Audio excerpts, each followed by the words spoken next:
Hi, everyone. Welcome to What's New in Historical Fiction. Oh, shoot, I forgot to. I'm going to pin our panelists to the screen so we don't have that gallery view. So give me just a second while I do that. I usually do that before I bring everyone in, but I forgot.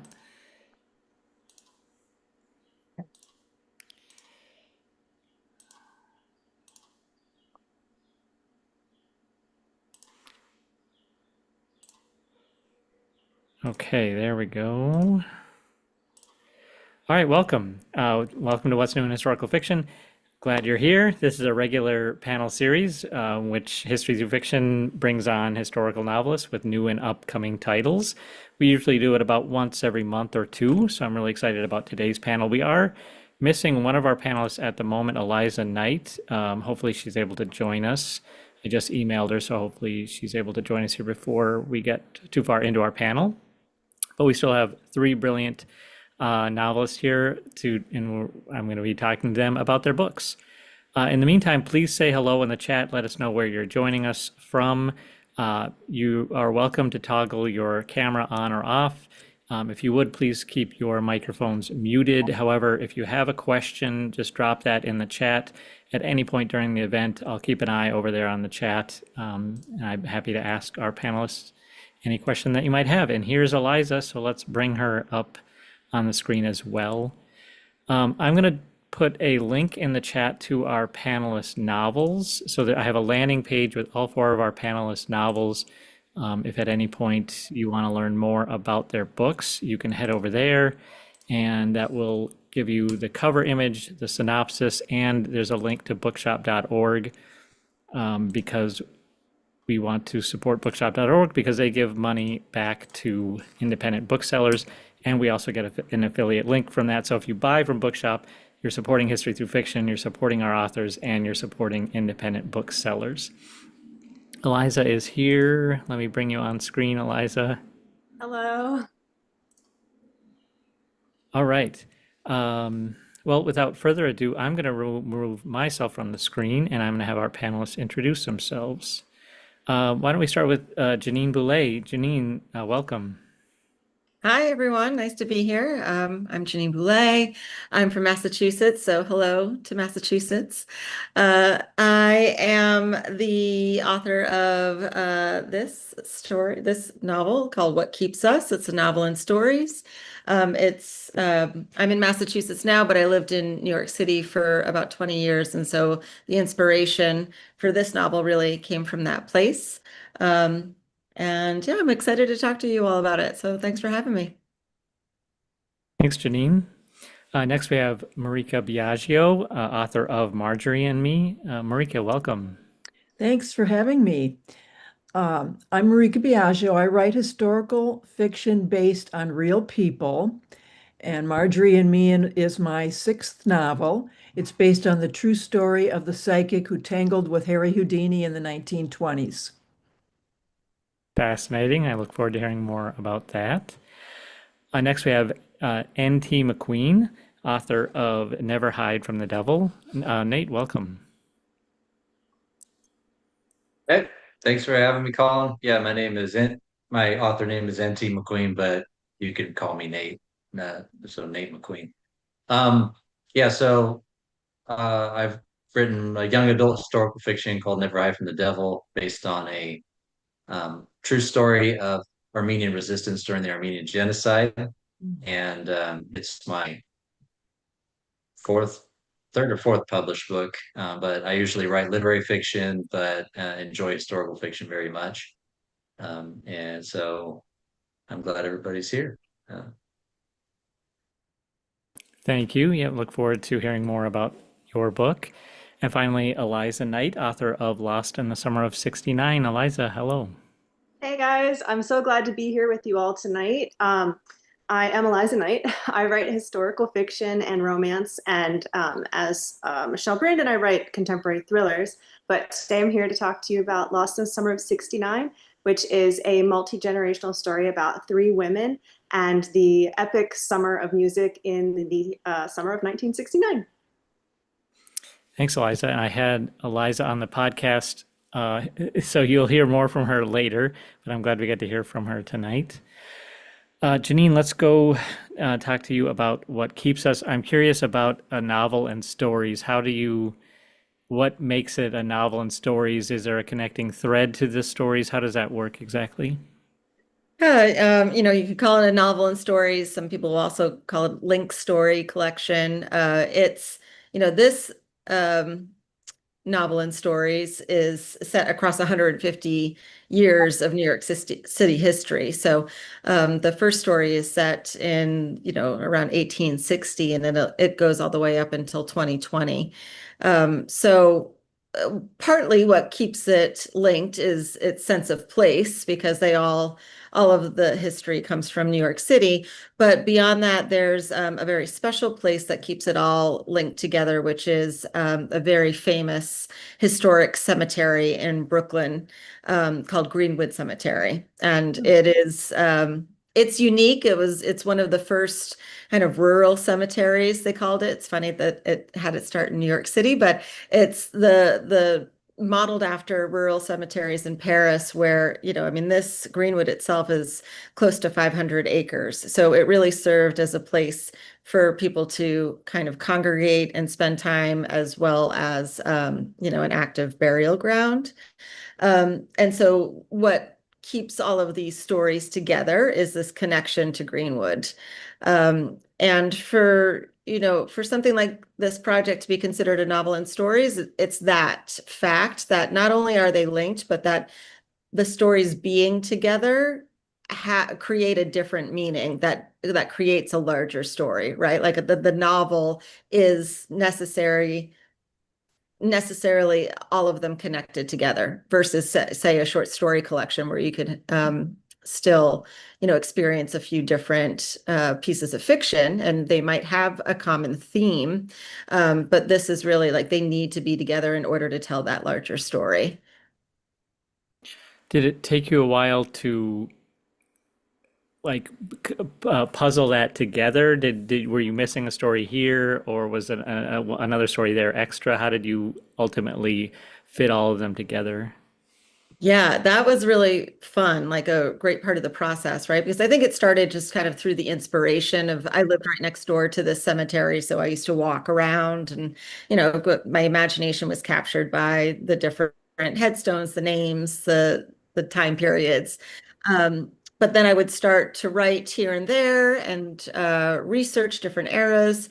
And as it started to come together and build itself, that's when I was able to step back. Like maybe, as I'm into like story number 5, number 6, saying, okay, what else do I need? Where's the balance? For example, there's 2 stories that are based on actual people, so it's biographic fiction. Well, I only one of them came to me at first. And then as I'm getting into the project, I'm thinking, I need another one. Like I need to be able to, I need a reader to be able to go to Greenwood Cemetery and visit not just one space, but another one, right? Or I see this representation of these perspectives, and I need this other perspective or this other event from New York City history or something like that in order to balance it all out. So absolutely, the answer is that's what's fun about this project, is like kind of putting them all together. And building it out. And that the other piece of it that was really a lot of fun was figuring out how to sequence them, because I really intentionally did not want them to be chronological. And so then it became a fun puzzle. So who should sit next to each other in the pages, right? Like how do the stories speak to each other? I don't want to create a sense of whiplash for a reader. So how do I put these different time periods next to each other in a way that, again, the juxtaposition creates meaning, and it's a smooth ride for the reader as well. All of that I think is like bringing it together so that it's the novel and stories piece. Yeah, well, it definitely sounds like a fun challenge, and I guess you got it right when readers are responding positively to that. Yeah. And also it was fun when you're laying out all of your cards across the floor, and you're moving things around. Uh-huh. It's like really feels like playing some Tetris. Maryka, let's talk about Marjorie Crandon. I've never heard of her. You've written a novel about her and her work with Houdini. Tell us about Marjorie and what inspired you to write a story about her. Well, I always am on the lookout for interesting people in history, and I mean, I'm more interested in the unusual and lost to history than the rich and famous. So I happen to find my subjects in various ways. Marjorie Crandon I found through a nonfiction book called The Witch of Lime Street, which is what some people called her. And it talks about the spiritualism craze of the 1920s, but it's mostly tells the story of Marjorie. And once I read about her, I was completely hooked on this story because she really was a fascinating person and became quite well known in the 1920s and into the 1930s. And she lived in Boston, but she became quite famous not only in the United States, but in Europe as well, particularly in England. And when did you know she was the next subject for your next novel? I imagine you come across a lot of interesting history as you're reading nonfiction books. Did you have to do a little extra research, or was it the first time you saw her name, you knew that was it? Yeah, as soon as I read about her in the Witch of Lime Street, I decided that this story was too good to pass up.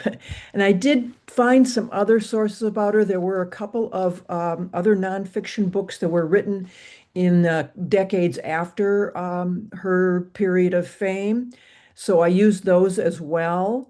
But The Witch of Lime Street was my primary source. And actually, there has been quite there between that book and the other nonfiction books that I found, there was quite a bit out there about her, although she's largely forgotten today, which made her, for me, an ideal subject for a novel because it's kind of like resurrecting her, bringing her back to life and back to people's attention. So, Nate, yours is also a topic that, well, in this case, I'm aware of, but I don't really know much about. You write about the Armenian Genocide. Well, give us a little context to understand what was happening in the world at that time and how this took place, and also why you decided to write a novel about it.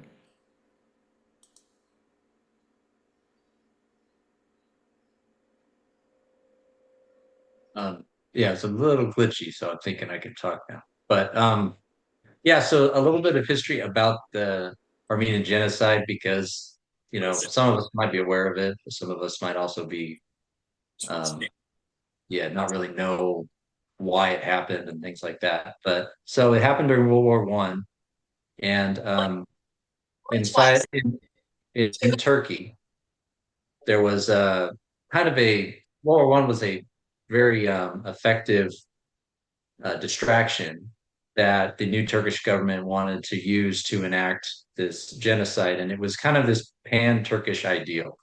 They wanted to basically cleanse Turkey, cleanse it of any non-Turkish, non-Muslim people groups. And the Armenians were the ones that had been kind of the target of that for even prior to World War One happening. And so when World War One happened, the Young Turks or the CUP, which was the government at the time, they systematically started depriving Armenians of rights and eventually enacted this action plan to take care of the Armenian question, which if you know anything about World War II, there's the Jewish question. It's the same question that's trying to be answered. So uh, they kind of they went about doing it in this very kind of brutal manner, and it started about 1915 in the spring of 1915, and so it was kind of just kind of a nationalistic type of thing that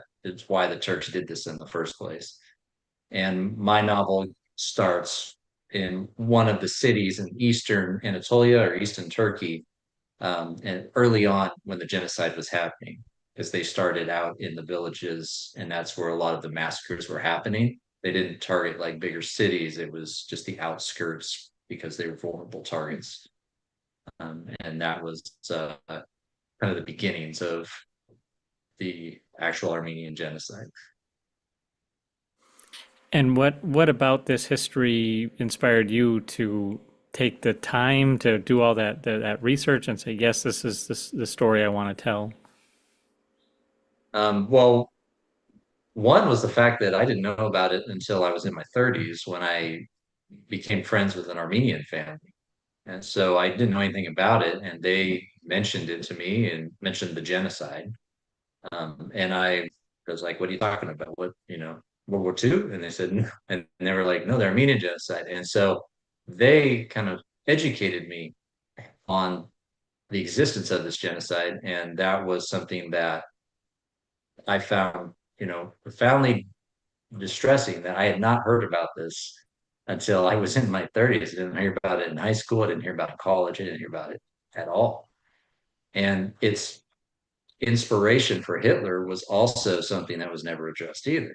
And there's a quote by Hitler uh, that's used in a lot of Armenian genocide literature that talks about him saying, like, who remembers the Armenians? Basically saying, like, I can do what I'm going to do because the Turks showed me how to do it. I'm just going to do it better because I'm going to put in some German industrialization and organization to it. So always wanted to write a story about the Armenian genocide, but I'm an Odar, non-Armenian. So I was always very weary about how to approach that. And I also wanted to have a story that um, would kind of take a different angle or focus on a different aspect of the genocide, not just the horrors and atrocities. So it wasn't until many years later I found a tiny little footnote when I was reading some book. I don't even remember what the book was, but somehow I found it. It was an article, and it mentioned the city of Von, and it mentioned some acts of resistance that happened. And I was like, acts of Von, what happened there? And so I did a deep dive, miraculously found a book called Von 1915 that talked about the entire resistance effort that happened during that in that city back in 1915. And I was like, this is the story. This is a story that I've been looking for that I want to write, just like Maryka was talking about those, you're looking for those interesting people. And when you find it, you find it.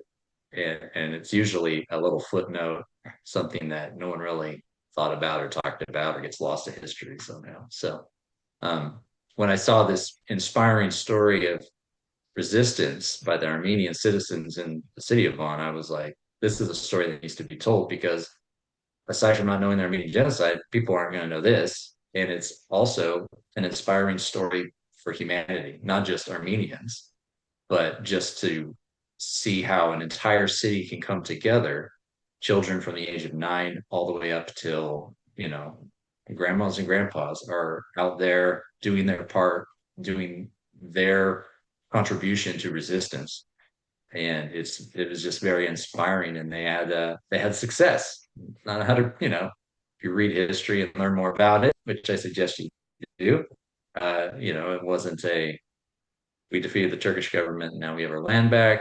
But it still was a very inspiring moment of, resistance and protecting their homeland, protecting their families. So that was something I felt it had to be told. Well, it's such an important story and so interesting how you found your way to it. I think that's great. Well, let's move next to Eliza. This is a little bit of a lighter story, and you can tell just by the cover alone behind her. So we have Lost in the Summer of '69, deals with music and music festivals. Eliza, why don't you tell us a little bit about Eleanor, Leanne, and Nora and the trouble they get themselves into in the summer of '69? Sure. So, as I mentioned earlier, it is a multi-generational story. So, Eleanor is 69. She is the grandmother in the story. Leanne is in mid-40s. She is the mother in the story. And Nora is 18. She's a teenager. And in 1969, there's all these amazing concerts going on. I'm sure some of you have probably heard of Woodstock, maybe.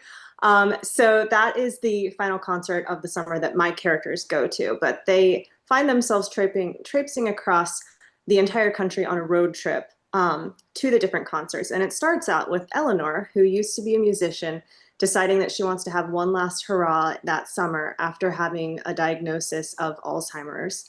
and she wants to relive her musical memories, but she doesn't tell anyone she's leaving. So her daughter Leanne and her granddaughter Nora end up going on a road trip chasing after her, trying to figure out where she went.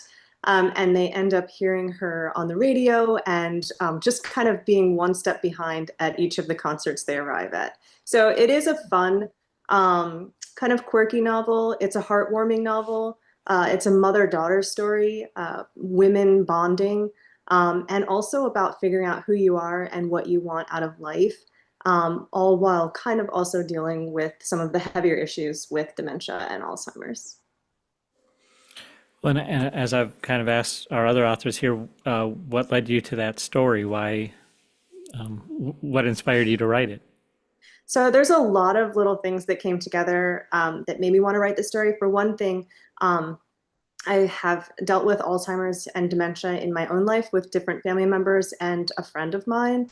And so I felt like we needed a heroine going through cognitive decline that had her own personal story. I feel like that's not, something that a protagonist in fiction is ever, having or portrayed as. It's normally like a sidekick or, a family member or something. And I really wanted to approach it from a first character's point of view versus, just on the side. So there was that. I wanted to give Eleanor some autonomy. And also, I have always loved mother-daughter stories. I love bonding stories. And I love how women lift each other up. And there's something about, generational inheritance, what we learn from the women in our family and what we pass down. So I wanted to explore those theories as well. And the 60s, I love the 60s. My book last year, Confessions of a Grammar Queen, was also in the 60s. And I'm a huge fan of 60s music. So it just kind of all pulled together and made sense in my brain as like all the little pieces were coming together. Do you have a favorite oldie station on iHeartRadio or anything like that? I just make my own playlists on Spotify. When I was a teenager, I used to listen to it was called the Oldies Station. It was in DC. I don't remember like which number it was. But that was what I had on in the car like every day to school. And I grew up listening to the music. My dad loved that kind of music too. So I have my own playlists on Spotify. I named one Lost in the Summer of '69, and it actually has the cover of the book. So if people want to go jam out to some 60s music or music that inspired the book, it's all there. Nice. Is that on your website? It might be. It's definitely a link in the book too. But if you go to Spotify and you just type in Lost in the Summer of '69, it'll pop up. Oh, that's great. If anyone reading the novel can follow along with the music. Yeah. Well, I've got plenty more questions for our panelists. I see Lou posted a link to that landing page. So now that you've heard about these books, if you want to go there and check out more about them, you can there. If anyone in our audience has a question at any point, just post them in the chat. Jeanine, I want to ask you about the breadth of research for your novel and stories, because you cover many time periods and it's more than one story. You're doing multiple stories. How hard was it to shift and go to research for each different story? Yeah, I don't know. I don't know if hard is the word. It took time. It took a long time for me to put this whole collection together. But it was that was another really fun piece of working on it, because I would just kind of get drawn into a certain time period, and then I always say that the research kind of led me, like pulls me along with the story as well. So one of the first characters I found was doing research about New York City, and she was an actress in the 1860s. Her name's Maggie Mitchell, and she ends up. What we learn about her is she has a very infamous lover, someone that you would know very well. And I won't give a spoiler on that exactly, but what I ended up finding was then I'm in the, pre-Civil War era, and I'm doing all of that research, and everything that I learn about, for example, theater during that era starts to lead me along and get to know the character more, and that kind of brings about more conflict, right? And I think that's how it was for each piece, because there's getting to know what the Great Depression was like in New York, and then finding out that there was a Broadway musical that was created by garment factory workers in New York City. These women that worked in the garment factories ended up making a musical called Pins and Needles. And so like that, it's like the research then becomes the backdrop. And so it took a long time, but I just kind of became submerged in it. And I did feel like I got to know the city very well because I bounced around and did all that research on all these different time periods. And actually, Eliza, well, two things. One, I grew up listening to oldies in the car with my dad also. And I explored that putting a Spotify list together. So it's also got the book cover of What Keeps Us. And because there is, look, I just mentioned, theater in New York and a Broadway musical, and I'll say there's lots of music and theater throughout this whole book, and so there's lots of soundtracks that are on that Spotify playlist too. So really becoming like submersed in all aspects of the different time periods that I was researching, from music to the facts to the different characters that I would find that were historically relevant or just emblematic of the time period. Did you have any challenges with language and trying to capture the way people spoke in different time periods? That's an interesting one. I think anyone that's writing historical fiction probably comes across that at some point or another. Because for me, I want it to sound authentic, but I am writing for contemporary readers, and I'm a contemporary writer. So I want it to be as natural sounding for a contemporary reader and not just not have like kind of a tinniness to language that would only be used at that time and not fit for the conversations that we're having now. So I was careful to kind of just pick out a word here or a phrase there to use, but mostly I think readers would say that you could take the dialogue out of any of the stories, no matter what time period it's set in, and imagine it happening even now. Yes, I think that's a good way to put it. Lou asks a very interesting question is, how did you pick your subjects? Were they names that you found in the cemetery?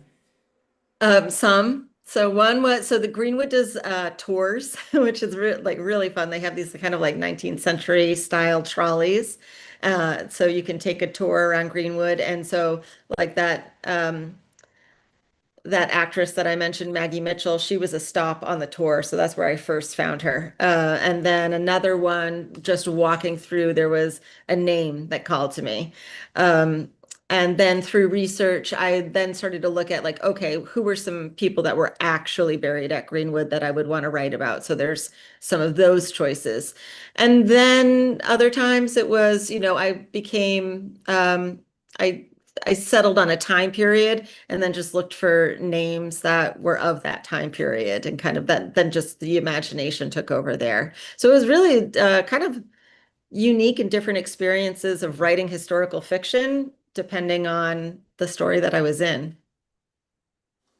So yeah, kind of a combination of all those things. Yeah. Well, Marika, I did a little reading on Wikipedia about Marjorie Crandon, and she was pretty highly scrutinized for her work. Did she deserve that scrutiny? What do you think after learning so much about her? Well, she actually did not invite the scrutiny. I think that her seances started out as a kind of a social event. and her husband actually got carried away with it. Now, spiritualism was very popular in the 1920s after the Great War and the influenza epidemic. So many people had lost loved ones that they wanted to commune with their dead. So there were séances galore and mediums offering people the opportunity to speak to their dearly departed. Um, but then there were detractors too. There were people who felt like this is not real. This is a big scam that these people are pulling. And the Scientific American decided that they would put on a contest and offer a cash prize for a psychic who could demonstrate bona fide paranormal phenomena. And it was Marjorie's husband who entered her into the contest. Marjorie was not keen on this. So the reason she was so closely scrutinized was because she became a contestant in the Scientific American contest. Several people had gone before her and been debunked, and her turn came up, and the scientists were quite impressed with her. The other member of the committee, they were all scientists except for one outside person, Harry Houdini. And when the scientists first started scrutinizing her and subjecting her to tests, Houdini was on a big grand tour, so he was nowhere to be found. And the committee was poised to give her this award. And then Houdini swept in and he said, "Not so quick. I want to have my say in this too." And that's when the battle royale began between Marjorie Crandon and Harry Houdini. What do you think about seances? Have you been to one? What was your experience like, if you have, or do you believe anything is true in them? Well, I have not been to a seance, but I've taken some turns at the Ouija board and had an encounter with a ghost once. But I don't want to give anything more away about my beliefs because I carefully constructed this novel so that people could really examine their own beliefs about spiritualism and about communing with the dead. So that's really what I hope people get from it is to read this and to first of all to look at what was a great cultural phenomenon, the spiritualism movement, and then to think about their own beliefs about the hereafter and communing with the dead. And one of the unique aspects of the novel is that it's recounted by Marjorie's dead brother, Walter, who is a regular at her seances and a very salty and clever fellow. And so he's quite entertaining. And that also, I think, raises questions for the readers. How is this working? How is this person who's dead telling this story? Well, how fun as the author you get to kind of decide that. Yeah, it was great fun writing from his point of view. Nate, I want to ask you about your main character, Surian. Is it Surin? Simeon? Can you say it for me? Yeah. It's not like me trying to pronounce these Armenian names and words. Surin Surin. Simonian. Uh, so how did you choose him as your vessel to tell this story? What does he go through, and how does he help you share this history in a meaningful way? He goes through a lot, but I so I guess it kind of came down to audience for me when I was trying to make the craft decisions on writing the novel. I initially had two openings, and luckily I have well, at the time when when I wrote the two drafts, I had a 16-year-old and like a 14-year-old at home, so I had some beta readers I could give it to, and one was from like an old Surin telling his grandson, so it would be a much more reflective type of book. The other one was what it ended up being, which was first person present tense from the perspective of a 14-year-old Armenian boy. And they unanimously liked first person present tense, and I think it was the right choice. And I wanted to tell the story from a 14-year-old perspective because I wanted to write a book, because in education you never hear about the Armenian Genocide. I wanted to write a book that had the potential to be put in curriculum, whether it's for an ELA class or a social studies course or something like that, something that would be um, ideal for the classroom. And as an educator, that was something that was really important to me. So I wanted to write a more teen, young adult book that could kind of have enough complexity for, juniors and seniors in high school, while also being something that, maybe middle school kids could engage with as well on a certain level. And so I chose Surin so that they have somebody they can identify with as readers for that age group. And not only that, but a lot of the characters are, anywhere from 12 to like 15, 16 years old. So that was intentional, just to try to get kids reading again and to learn about it, because most books that you find on the Armenian Genocide are either scholarly, which are great for information, but after a while you kind of glaze over because it's very boring. It's not really a narrative. So I wanted to have a book that kind of flipped along really quick, had strong pacing, so it reached that audience. And so something else that was really appealing to me was, as a 14-year-old, I mean, I was a 14-year-old boy once, a long time ago. You're talking about the oldies station that you listen to and stuff. And now I'm like, Third Eye Blind is on the oldies station. I was in eighth grade when that came out, and it was new, so now the oldies is kind of depressing. But um but anyway, when you're 14 years old, you're going through a lot of emotional stuff. You're trying to figure out who you are. You're trying to navigate your friend dynamic with your family dynamic, and school pressures. There's all these different things going on. And so having a character like that they're kind of identifying with, as he's kind of navigating friendships and family, and then is thrust into this essentially life or death type of situation, and how he navigates that with the confusion and kind of the ideals of being a fidei or soldier, somebody that is going to be um, is going to be like, a fighter, masculine. I'm going to defeat the Turkish army, but then as he encounters what war really means and what all this means, and just kind of this cauldron of emotions he's going through, was something that I was hoping younger audiences could kind of identify with.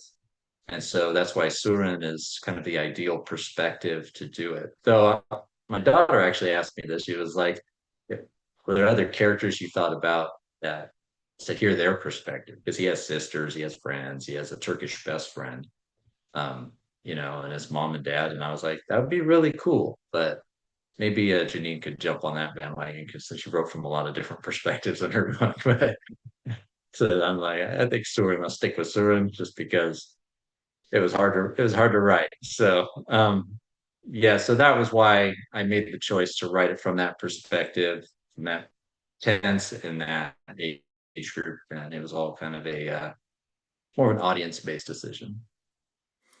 Yeah, I think that's definitely a good way to bring people into this history. You had mentioned earlier about being reluctant or hesitant, I guess, maybe to write the story because you don't have the background of an Armenian. Elizabeth asks about that because she says it's a charged subject. Have you gotten any response from the Armenian community either before or after you published the book? What's that response been like?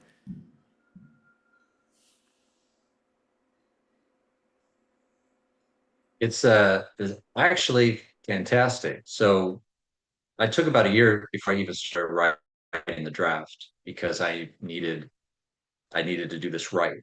When you're writing somebody else's history, especially something that is as fresh today as it was, in 1915, I wanted to make sure that I did it right and didn't just kind of think like, oh, I think this is how they would feel, or I think that this happened. I didn't want to do it at a surface level. So most of my research, aside from reading books and articles and watching documentaries, was talking with Armenian authors, Armenian scholars.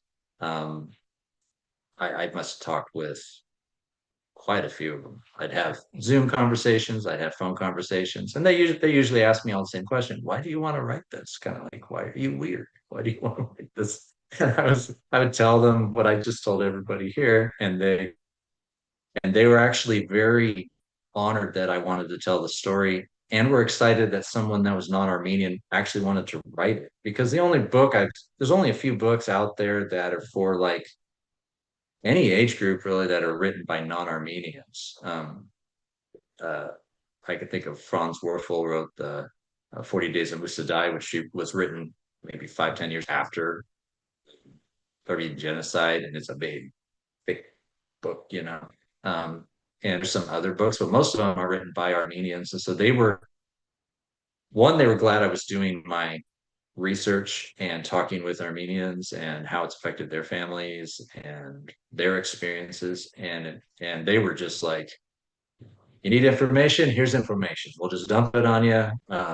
They'd send me books, they'd send me emails. And ever since the books come out, I've even had people say, I want to thank you for writing this, because my father was in Vaughan in 1915, and they fled before when the Turkish army came, or they actually fought, or they lived in that area. Their ancestry comes from that. I've met several Armenians, and so they are very like not only appreciative of writing about the genocide, but also that wrote about this specific event, because only Armenians really know about it.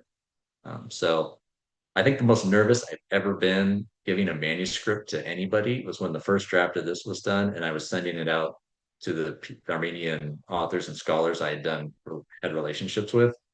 I think I was like hitting send was kind of like, I had to push my hand down to push send, because it was, kind of the moment of truth. Did I do this right? Did I get the job done? Did I represent things well? Or did I fall into stereotypes? Did I get, it was that was probably the most nerve-wracking thing. But they all gave it a thumbs up. So I guess I did something right. Well, congratulations. Yeah, that is kind of a scary thing to do, but it sounds like it's been well received. Eliza, I want to ask you about writing three generations. Nate was just talking about writing a young generation. Jeanine has talked about writing in multiple different time periods. You have the challenge of three generations of women in the same storyline. How are you able to harness, the maturity levels of each, the perspectives of each within the same story? Did you rely on your own family experiences, or how did that work for you? So a lot of pre-work with the characters, figuring out who they were, what they want out of life, because they are all different. Eleanor is a risk taker. She's a musician. She's a bit of a rebel. She's the cool grandma, and kind of, a hippie before her time. And Leanne, having grown up with a mom like that, is much more of a straight arrow. Her mom, in fact, calls her a square a lot of the times. She is a very typical 1950s, 1960s housewife. And she doesn't understand her mother a lot, or why her mother does some of the things she does. And then Nora is a teenager growing up in the 60s, and the world is changing, especially in 1969. She's about to be one of the first female students that matriculates at Yale. It had just opened its doors to women. And so she's feeling an epic amount of obligation and responsibility to learn something at school and do a responsible type of degree, but she's yearning for also her own art. So I think she is kind of a mixture of her grandmother and her mother. Each of the women has a little bit of me in them. I am a bit of a rebel, I think. But I'm also, mid 40s, about to be an empty nester. So I could understand Leanne's points of view, and also a lot of the nerves that she has about, her child leaving the house, and what do you do when you don't, you're not really momming every day anymore and they're off on their own. And then with Nora, I first went to college doing the responsible thing, but really wishing I could do my art, which is writing. So I think each of the characters had a little piece of me in them, but in making sure that they were all different, that can be very difficult, especially when you're dealing with three characters of the same family and they're all women. Eleanor was, I think, a little easier to write. Leanne, I struggled with a lot because a lot of her decision making and thought process was so like typical housewife 1950s, and I'm not like that at all. So I really had to dig in hard to like make sure that I was making her very like clear in what her personality was. My first draft of her, I had a lot of notes from critique partners that she's kind of coming off bland. So not anymore. Like everyone, I fixed it. It's good. But it was difficult to try to like make sure their own personality shine. And one of the best ways to do that is through the way they speak and their language and the way they view the world. And so each of the characters, has a sense of things in a different way. Like they might each describe a cup of coffee a different way, or the concert is viewed by each of them in a different way. But the biggest transformation is with Leanne in the book, kind of unraveling who she is and figuring out who she wants to be. And I really, really had a lot of fun with that. I'm curious. Oh, go ahead. I'm curious, Eliza, how did you research 1969? Oh my gosh, so many things. So for one thing, I watch a lot of documentaries. I talked to a lot of people, and I read a lot of books from the time period. In the novel, Leanne and Nora read books to each other on the road trip. One of them was The Godfather, and then one of them was The Love Machine. So keeping up with, popular culture of the time is a really great way to get to know what people are thinking. And a lot of, firsthand accounts of the concerts and, newspaper articles about what's going on in the world at that time period. I read several books about the concerts of that summer, Woodstock in particular. And in fact, I was really lucky. Where I live, every March, there's this antiquarian book fair, and bookstores from all over the US come and sell their books. And I found this, I actually have it right here, this old Woodstock 99 book, and it has like all these like pictures and like firsthand accounts in it. And that was really, really fun to read too. So quite a mixture of things. I did go to a music festival myself, not in the 69, but a couple of summers ago when I was working on the book, just to kind of get the feel of what a music festival is feeling like. I had been to a bunch in the 90s, back when the oldies, what Nate was saying with the oldies music, that's what I used to listen to also, Weezer and Green Day and all that. So I definitely went to a music festival closer to this time period, but it had a lot of old rock bands and things there. So it was really fun.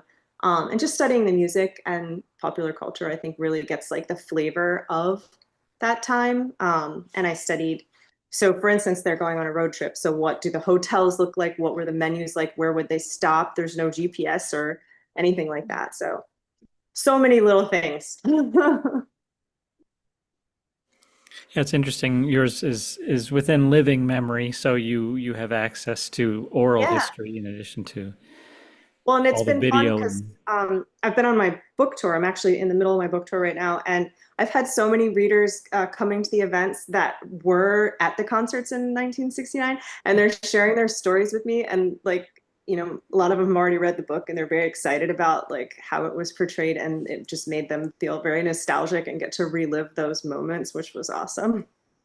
Yeah, it must have been great to hear. Yeah.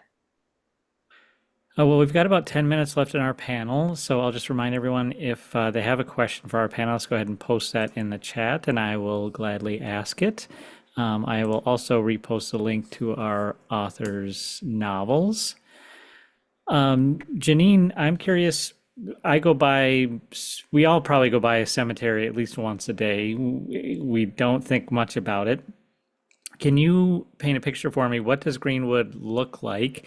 And I'm also curious, did you think about your own mortality? I mean, having spent so much time on a novel of this nature? Sure. Well, so Greenwood is so unique too, because as I mentioned, it's almost 500 acres, but you have to imagine it's this I think of it as like a green swath in the middle of this gray city, right? Because it's just city blocks that surround all of it. But when you enter, there's this sweeping Gothic arch that stretches across the entrance.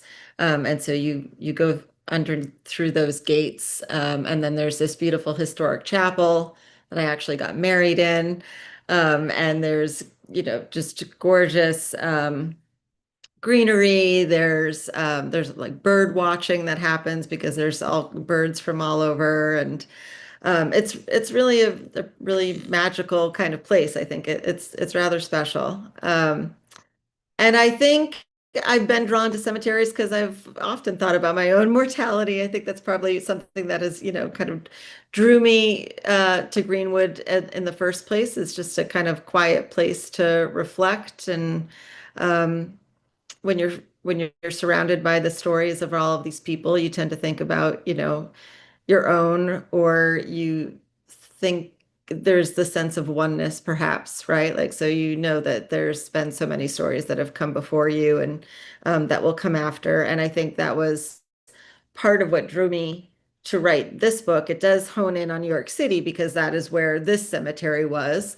But it's all of those it's like the everydayness of a cemetery that I love. All of those stories of people that are, just your average Joes and Janes, and the stories that might be forgotten if we don't recount them and continue to tell them in our own communities and in our own families. And that's part of what I wanted to do, is kind of highlight um, these are all women in this collection, and the kind of the choices and the sacrifices that they had to make, and make sure that those small moments were remembered in a bigger way. It really doesn't take long, does it? I mean, even nature itself will just cover up the grave sites, and it just kind of gets forgotten. So I think that's really great that you bring it back to life that way. Thanks. Maryka, I want to ask you about fictionalizing your seances for the reader. Did you rely on firsthand accounts in newspapers, maybe? How did you kind of bring the reader into those scenes and give them that tingle up their back of kind of creepiness? Yeah, as it happens, Marjorie's seances are very well documented, the events at them, because of her being examined by the prize committee and several scientists examining her. So I had a lot of information about her seances. So I did not have to make up the things that happened at the seances. I just used the real stuff that happened. Now, I think maybe one of the fun parts, however, was making up a lot of the conversation and the dialogue, because Marjorie and Houdini had quite a few exchanges, and Walter and Houdini had some exchanges. So it was the dialogue that really was kind of the creative part of this project. And sometimes when you're writing a novel, magic happens and a character starts speaking to you. And that's what happened with Marjorie and Me. Walter just started speaking to me. That's why I decided to tell it from his perspective, because he was just so entertaining. He was so compelling. And that once he started telling the story, it just kind of took off for me. So it was fun, kind of getting into his head and just letting him converse, and having him watch Marjorie converse with Houdini and having him talk to Houdini himself. So it was really the dialogue that was the creative part of this novel. That sounds like a lot of fun to imagine some of that dialogue and to read those firsthand accounts and get to recreate them. We have a question from Elizabeth about turning your novel into a screenplay. Have any of you considered that at all for any of your novels, really? Well, two of my novels are out on film options now, and have been on and off for quite a few years. So an author doesn't really get to decide if their novel is going to be made into a film. It's the producers out there who make that decision. And often, and there, I mean, like as I said, I have two of my books out on film option, but the chances of either one getting made into an actual film are probably not real high because many film option agreements are signed and never come to anything. That's a good point. Lou asks about citing sources. I'm imagining most of you probably don't have citations in your novels. Maybe you talk about the sources in your author's note or maybe on a website page. Can any of you speak to that? I always talk about it in my author's note, and then for my past biographical fiction, I always put in a reference reading list if anybody wants to read some of the nonfiction that I read for research. Yeah, ditto to what Eliza Ditto. said. I have like a further reading. So basically all the books I used are any films, documentaries, things like that. Even fiction too.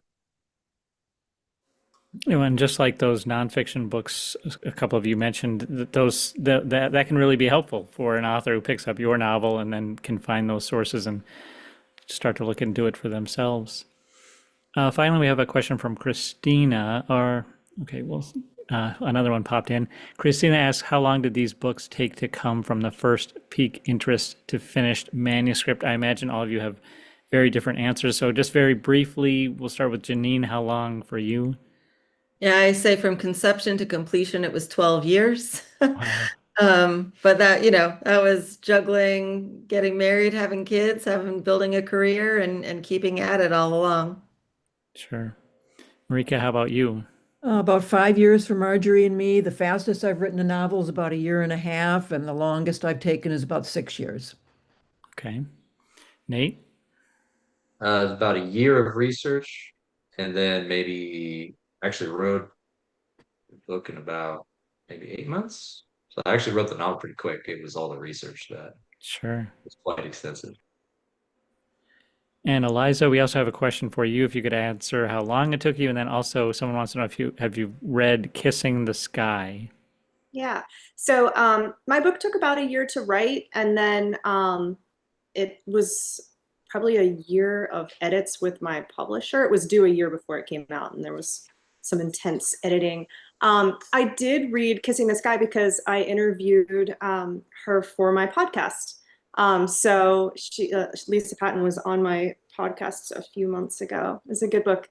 I'm excited about Woodstock Revival. Another friend of mine, my agency sister, Renee Rosen, has a Woodstock book coming out next year. So if you guys like Woodstock, there's going to be like a lot of them. Awesome.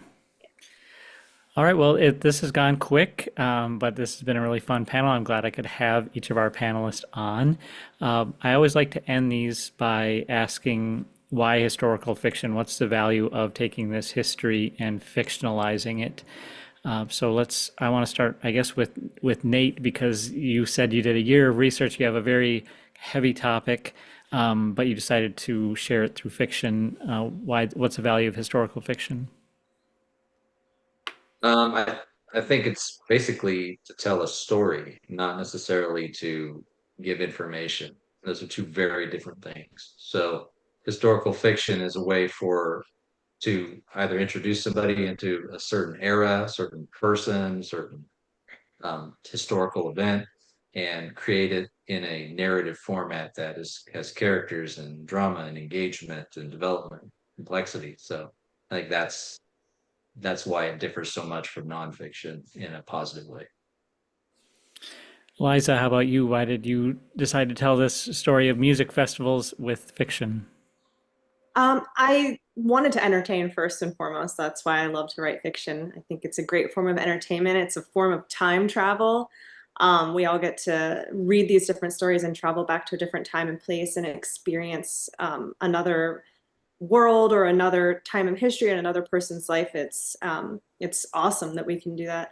So for me, it's mostly about like entertainment and bringing history to life. I loved writing this one in particular because I wanted to be able to give some nostalgia to people who have either, lived through the 60s, or for people who know people that lived through the 60s and they want to see it for themselves. And mostly just for myself, for fun. We write first and foremost for ourselves. If we're not passionate about what we're writing and entertained by it ourselves, then our readers won't be either. So that's how it starts. That's a good point. Jeanine, how about you? What's the value of historical fiction? I think we see ourselves in the stories that we read and in the stories of the past. And so I like kind of exploring these different time periods and knowing how similar we all still are in so many ways. And I'm, of course, an educator. So, I think I just love learning while I'm reading and writing. Yeah. And finally, Maryka, what's the value of historical fiction from your perspective? Well, I really love immersing in another time period. And I think readers do too. And I think story is paramount and you do want to entertain. But one of the things that I like to do while I'm writing is think about resonances with contemporary times and bringing in themes that can help people reflect on issues that may be common across the time period I'm writing about and the contemporary period. Yeah, so we often find that the history is all too relevant, and it's important to be reminded so we can learn from those experiences. Well, thanks again to our panelists. Thanks to our audience. If you want to support these authors, please pick up a copy of their book. If you can't do that, get it from your library, request it from your library, post about it on social media, let everybody know about these important stories and about the work of our authors. I'm really glad that all of you could be here for What's New in Historical Fiction. Our next panel is going to be in late August. So if you follow History Through Fiction on Eventbrite, you'll get a notification when that next panel is open for registration. But thanks again, everyone, and have a wonderful evening.